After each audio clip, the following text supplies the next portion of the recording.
I flinched. It's cool. When reflecting on Adventure Time, I realized that I didn't really watch it all that much when I was a kid. Certain aspects of the show kind of caught my attention, but due to some memory issues that I have, a lot of my connection with the franchise has really faded over time. Recently, however, my enthusiasm for the show was completely reinvigorated when someone close to me got a tattoo of Finn's first sword. It was so cool, and it really just sparked my renewed interest. When I went and rewatched a lot of Adventure Time, I found out that the show had a lot of surprisingly deep concepts that I didn't really pick up on when I was younger. Mostly because I didn't watch it all that much, but also because I didn't remember it. You got it, princess. Whatever you want, Mama. It should have been me, not him! It's not fair! There was one character in Adventure Time that I really resonated with due to my own experiences from the moment I first saw him. That character is Fern. Get a life, man. The Finn from this show's inception up until season 6, episode 19 called Is That You?, where his story is splintered off from our main Finn due to Prisma working to bring himself back to life. To make things as transparent as possible, Fern is not a replica, an evil twin, or anything of the sort. He was merely the same Finn we had followed up until now. He had experienced the same story and the same life. Just as Michael Keaton and Robert Pattinson are both Batman, Fern and Finn are the same person, but share a branching point where their personal experiences differ from one another. This was caused by Finn and Prismo disrupting time. Fern was split from his timeline and transformed into a sword for his future self, trapping that version of our hero within with almost no hope of escape. Fern's essence was reduced to an untethered consciousness of swords, trapped within the sword for months at a time. He was simply left to gaze through an opening and watch as someone else lived the life he once knew beside his family and friends. Like some kind of demon? After being sealed away whilst looking at his sleeping brother and speaking with Prismo, Fern wakes up displaced, to say the very least. He is lost and confused, and there before him is a replica of himself. The first thing that Fern does when he wakes up is run to save his friend Susan.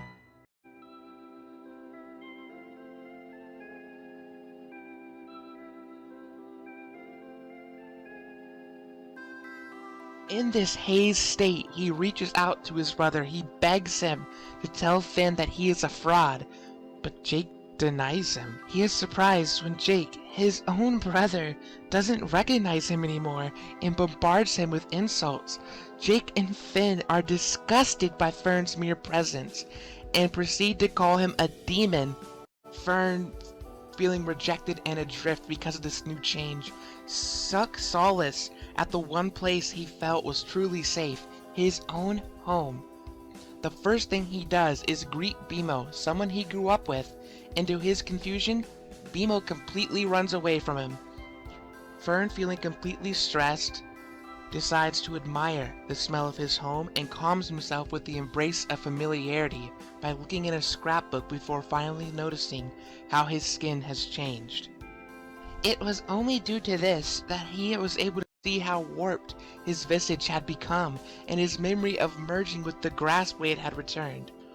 The experience within the sword had changed him, and he went as far as to bond with this demon over their mutual loneliness and desire for freedom.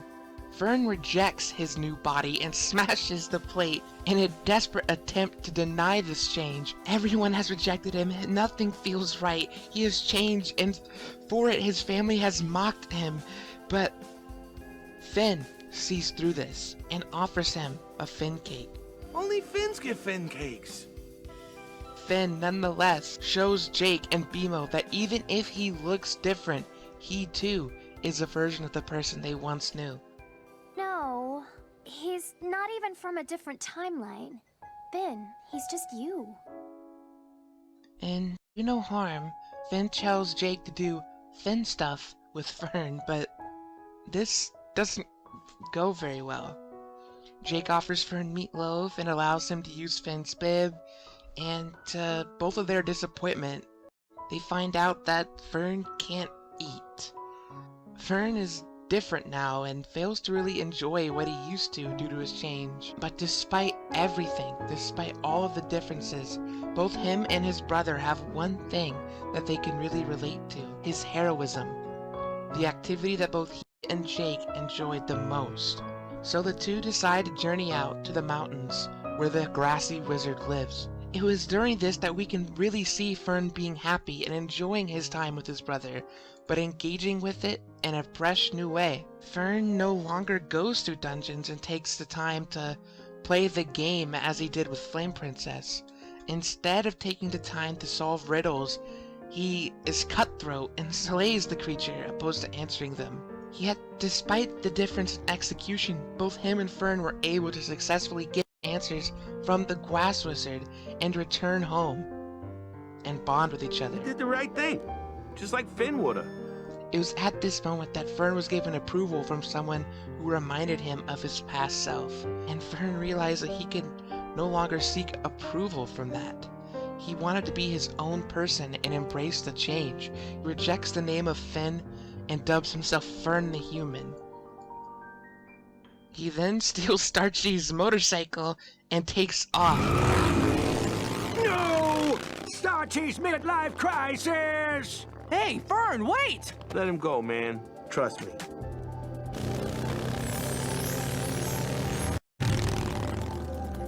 Imagine waking up to see a version of yourself thriving while you've been replaced and are being treated as a pariah by everyone you have ever known and loved. Suddenly, Fern was a stranger to all his friends and family, because to him, he isn't Finn anymore. He's much too different to those he loved. He had swiftly been reduced to nothing more than a diluted copy made as a result of some sort of distorted magic in the eyes of those he loved. He was exiled, no longer who he once was. He was forced to watch as someone else took his place within that social circle. And the only person who treated him with any sympathy, the only person to treat him with kindness was Finn, the person who had replaced him, the person who defined everything that he was no longer. From his perspective, Finn had replaced and stolen his life. He had changed as a person, and for it, he was replaced by an embodiment of what he used to be. Pretty weird fish, huh? That's me, the dude who dinks it up. Just like I dinked it up when you left, too. I was supposed to protect it. Instead, it went all crazy. I didn't even help. I just covered myself in root beer and danced around like a dummy. I can't do anything right! Hey, stop it! You need a squoze? Yes. Despite everything, I feel better. that urge to return, that failure to be the same Finn, who wears his old face, to live up to the expectations of himself and others, his longing to be accepted for who he once was and who he now is forever crawls in his mind. It eats him alive. He is Finn. He should be the hero of this story. This was his life. But he changed, and nobody seemed to care. The grass demon really enhanced all of Fern's emotions while slowly trying to take control as both halves wanted to be free. Fern tried to fight the demon, but in the end, he couldn't really win.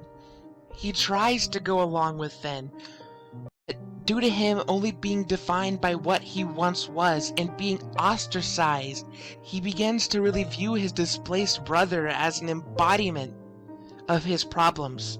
He was simply being treated differently for not being what others wanted a Finn to be. And when Fern was able to recover his human face and approach his brother, pretending to be his past self, he finds that he was being treated differently the whole time. And just by putting on this old face, he's able to see and have the life that he used to. Fern tries to act like his old self, to force him to continue on as who he was, as if nothing had changed. But he is different, altered by his experience in the sword and with the blade.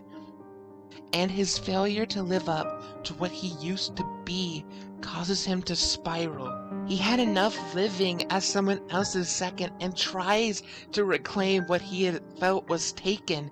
It was his time in the spotlight. This was his life.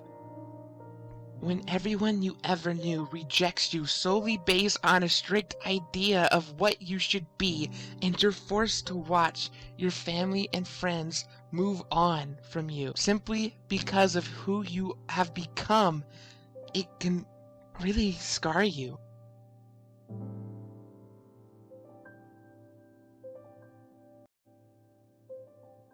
It takes Fern once again showing Fern empathy through their shared experiences that he is able to finally find acceptance in who he is.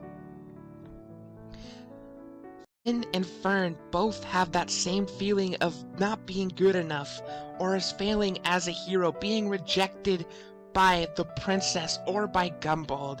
That fear of rejection they both share, being locked within a vault deep inside their minds. They both have this same trauma.